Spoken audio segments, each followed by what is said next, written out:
ঈদের ছুটির আমেজের মধ্যেই জ্বালানি তেল সংগ্রহ করতে গিয়ে চরম ভোগান্তিতে পড়েছেন যানবাহন চালক ও মালিকেরা।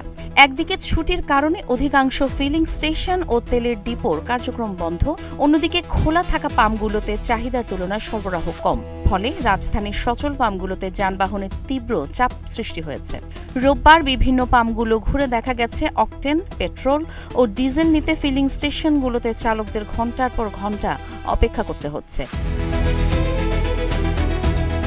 সাধারণ মানুষের ভোগান্তি লাঘবে গত 15 মার্চ থেকে সারা দেশে জ্বালানি তেল সরবরাহে রেশনিং সহ সব ধরনের বিধিনিষেধ তুলে নেয় সরকার, কিন্তু মাঠ পর্যায়ে এর সুফল এখনো পৌঁছায়নি।